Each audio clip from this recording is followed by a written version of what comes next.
Mecca Medina हमारा है। प्यारे दोस्तों, अस्सलाम वालेकुम। एक सनसनीखेज वीडियो आपके सामने लेकर आए हैं दोस्तों। मक्का मदीना हमारा है। जी हाँ दोस्तों, यूं तो दुनिया भर के मुसलमान ये दावा करते हैं, ये ठोकते हैं और ये कहते हैं कि मक्का मदीना हमारा है। लेकिन दोस्तों, तुर्की का दावा ही निराला है, तुर्की का बात ही निराला है। प्यारे दोस्तों, वो मक्का मदीना जहां जाने की हसरत हर एक मुसलमान की होती है। एक ज़माना था जब ये तुर्की का हिस्सा हुआ करता था। एक ज़माना था जब मक्का मदीना में तुर्की का राज चलता था और वो राज थी दोस्तों खिलाफत उस्मानिया की राज। लेकिन एक वक्त ऐसा भी आया दोस्तों, जो मुल्क दुनिया भर में आधे, पूरी दुनिया के आधे हिस्से पर जिसका राज चलता था, ओटोमन एम्पायर खिलाफत उस्मानिया, वो कैसे निस्तनाबूद हुआ दोस्तों। और 2023 जो इस समय आ चुका है, उसमें क्या राहत मिल गई है और कैसे शक्तिशाली बन गया तुर्की, तैयब रजब उर्दगान का मुल्क दोस्तों। और तुर्की का दावा, सनसनीखेज दावा आज आपके सामने लेकर आते हैं। चलिए दोस्तों, वीडियो का आगाज करें उससे पहले रब की बारगाह में दुआ करते हैं, जितने लोग इस हसीन मंजर को देख रहे हैं, या अल्लाह तू इसको देखने की तौफीक अता फरमा, उन्हें हाजी बना दे, नमाजी बना दे। जितने लोग इस वीडियो को लाइक कर रहे हैं, चैनल को सब्सक्राइब कर रहे हैं, तू जल्द से जल्द उन्हें अपने मुकद्दस घर की हाजिरी के लिए बुला ले, रसूल अल्लाह के दर की हाजिरी के लिए बुला ले। आमीन बजाहे सैयदुल मुरसलीन। प्यारे दोस्तों, एक वक्त ऐसा भी था जब मदीनतुल मुनव्वरा, मक्कतुल मुकर्रमा ओटोमन एम्पायर का हिस्सा हुआ करता था, खिलाफत उस्मानिया का हिस्सा हुआ करता था। और दोस्तों, तुर्की से लेकर सऊदी अरब तक डायरेक्ट ट्रेन, डायरेक्ट रेल भी चला करता था। वो दौर तुर्की दुनिया भर में ऐसा मजबूत मुल्क था जिसके सामने बड़े बड़े इस्लाम के दुश्मन थर थर कांपते थे। लेकिन दोस्तों, खिलाफत उस्मानिया को 2014 के करीब दोस्तों तोड़ दिया गया, खत्म कर दिया गया, बंदिशें लगा दी गई, पाबंदी लगा दी गई। वो मुल्क जिसकी हुक्मरानी अरब तक चलती थी, वो मुल्क जिसकी हुक्मरानी आधे मुल्क दुनिया तक चलती थी, उस मुल्क को पंगु बना दिया। और ऐसा करने में दोस्तों इस्लाम के दुश्मनों का साथ दिया कुछ गुद्दार मुसलमानों ने, कुछ गद्दार लोगों ने ही दोस्तों ओटोमन एम्पायर को खत्म करने में, ओटोमन एम्पायर के जड़ों को खोखला करने में इस्लाम के दुश्मनों का साथ दिया।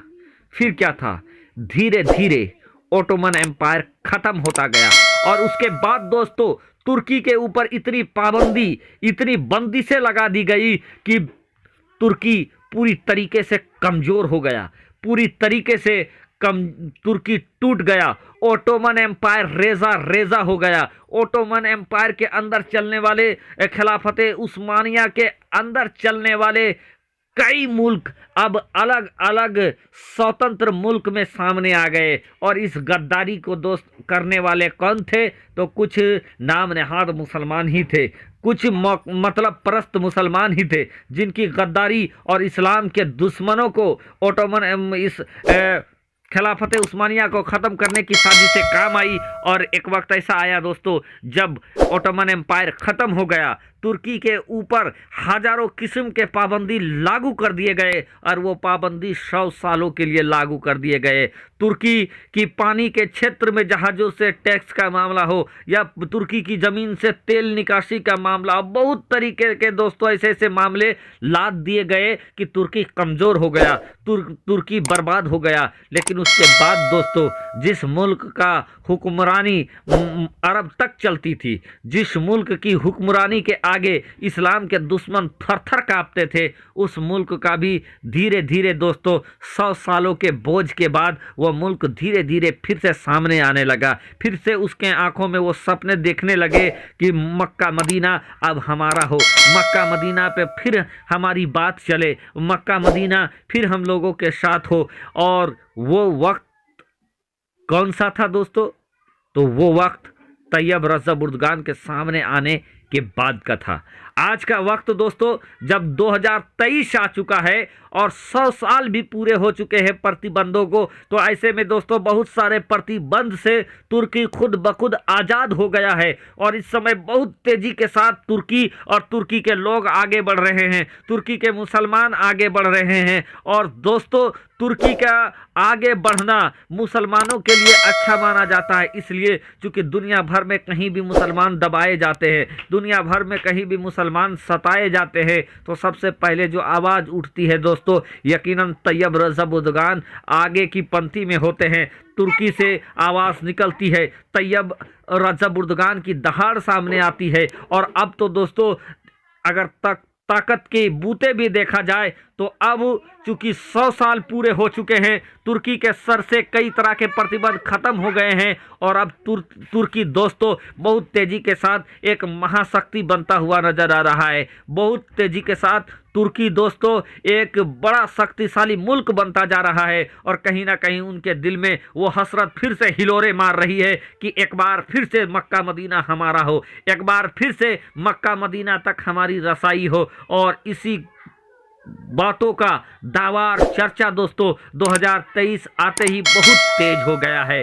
वजह भी है, सबब भी है दोस्तों, जिस तरीके से तुर्की आगे बढ़ रहा है, जिस तरीके से तैयब रजब उर्दगान की बातें और उनकी बयान सामने आ रहे हैं, कहीं ना कहीं वो खिलाफत उस्मानिया वाली जो सोच थी दोस्तों आज भी तैयब रजब उर्दगान के अंदर मौजूद है, तुर्की के लोगों के अंदर मौजूद है, तुर्की के अंदर मौजूद है दोस्तों, और उस पर अमल करने की कोशिश वो ज़रूर से ज़रूर करेंगे। लेकिन दोस्तों चूँकि आज का माहौल ऐसा है कि उस दौर और इस दौर में बड़ा फ़र्क पैदा हो गया है, हो सकता है उस तरीके का ना हो, फिर भी दोस्तों तुर्की इस समय बहुत तेज़ी के साथ आगे बढ़ता जा रहा है। और अल्लाह की ऐसी करम भी तुर्की के ऊपर है दोस्तों कि ज़मीन में छिपे हुए खजाने तुर्की को नज़र आ रहे हैं।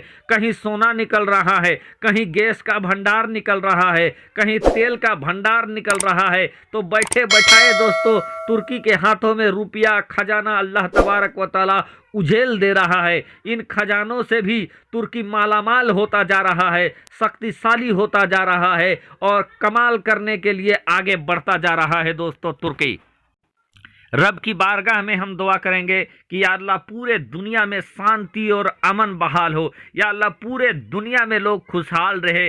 जितने लोग वीडियो को देख रहे हैं, लाइक शेयर सब्सक्राइब कर रहे हैं, या अल्लाह उनके रोजी रोजगार में बेपनाह बरकतें अता फरमाए, उस मुल्क में शांति हो, अमन हो, हर तरह भाईचारे के बहार बहे। या अल्लाह पूरी दुनिया में शांति अमन हो। जो लोग मुसीबत में मुब्तला हैं या अल्लाह उनकी मुसीबत को तू ख़त्म कर दे और जगह जगह पर खुशहाली और सादमानी पर पैदा कर दे। जो सही राह है दोस्त रब, या रब सही राह हम सबको दिखा।